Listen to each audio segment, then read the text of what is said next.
Universes Beyond sets are now standard legal in 2025. SpongeBob is coming to Magic. And I don't know, we got Tezzeret in Space and Pioneer coming down the line. Folks, there is so much that has been announced today. And I think, I mean, this is as the recording of this video. I'm probably going to be putting this up the day after. But for many of you, this is going to be the worst timeline realized. And I'm hoping to walk through all this news here on the screen because there's a lot.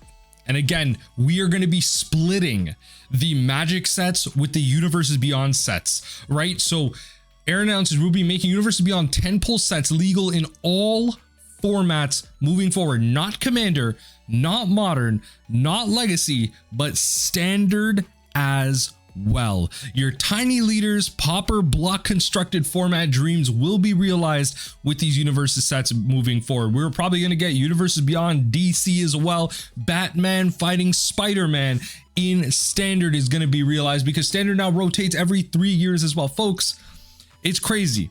This is the monkey's paw curling because ultimately I also want to highlight why in a little bit, I'll probably make a separate video about this, of how everyone wanted 60 card constructed to return, how everyone hates Commander, or I shouldn't say everyone, I'm generalizing here.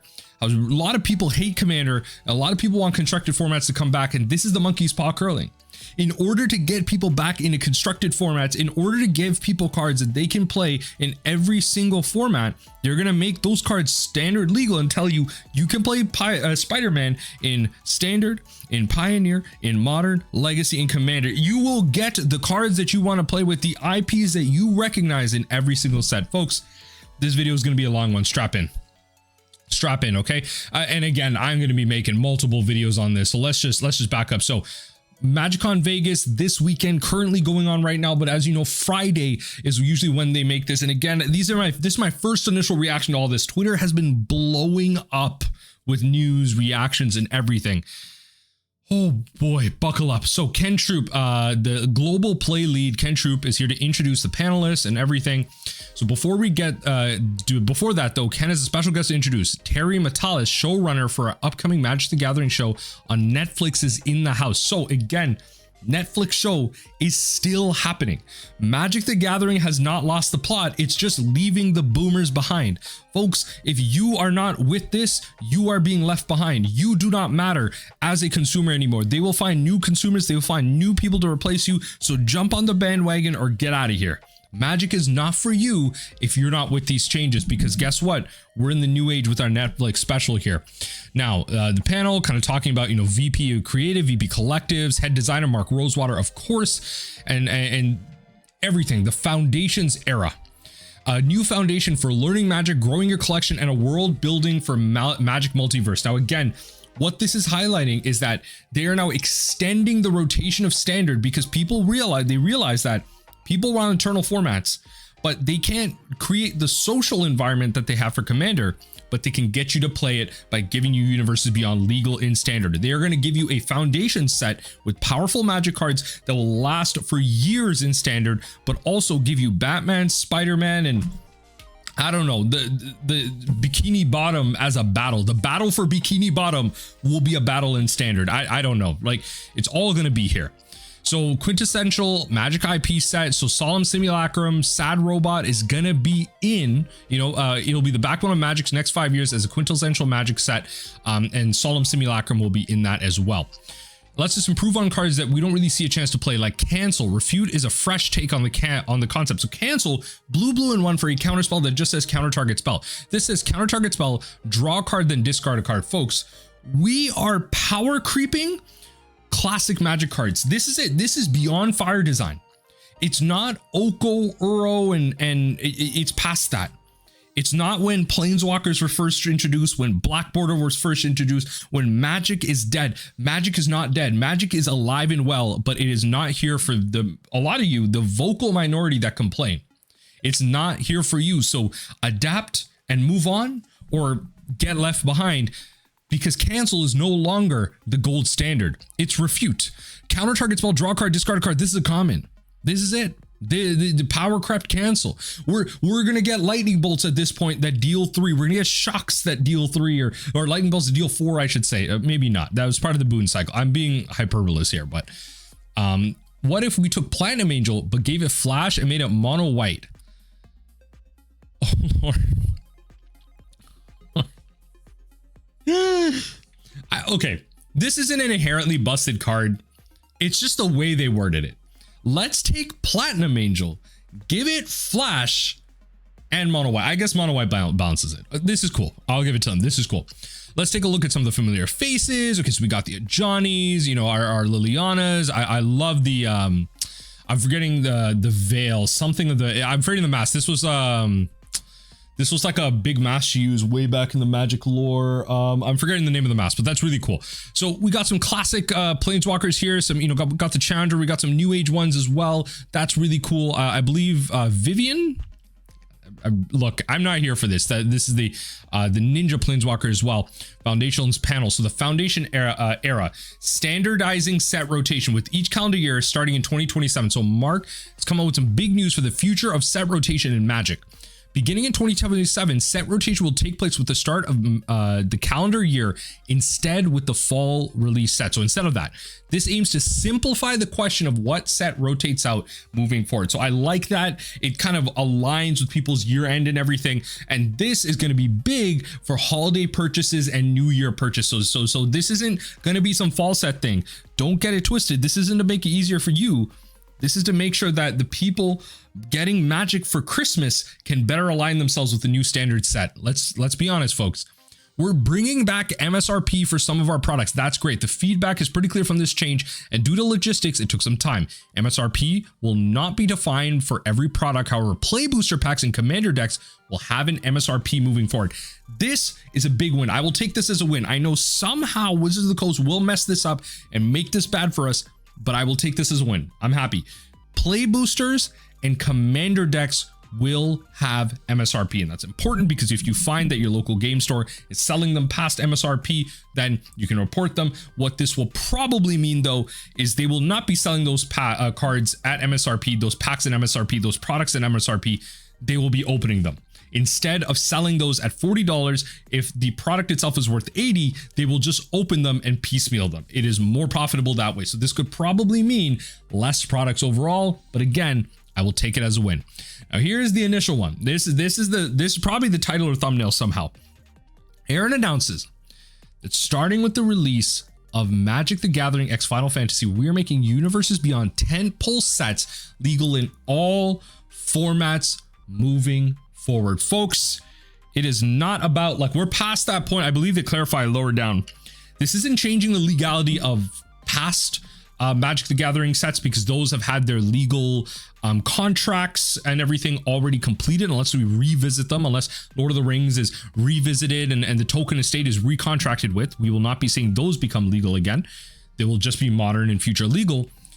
That means that those Wakandan cards, those, you know, Batman cards, like all that stuff. I'm sounding like a boomer. Like I'm a big fan of all like Marvel and DC. But all of these IPs, you will get to play in every single format you have. This is how you get people back into Constructed. You wanted, the angry viewer on this video, you wanted Constructed Magic, right? This is how you do it. No one gives a crap. The new player, the average player does not give a crap about Chandra, talking albino tigers, a Johnny, you know, no, they don't care. Newsflash, they do not care. The enfranchised player does. Chandra has been one of my all-time favorite characters in the game. Low-key, honestly, even past Jace, Chandra has been.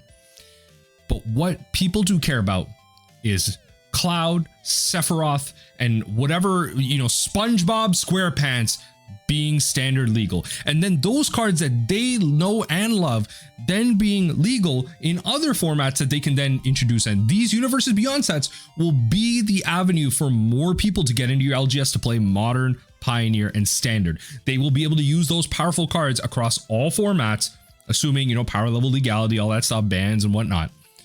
That is the way that people will be playing constructed formats. This does not change the legality of Universes Beyond sets that have already been released.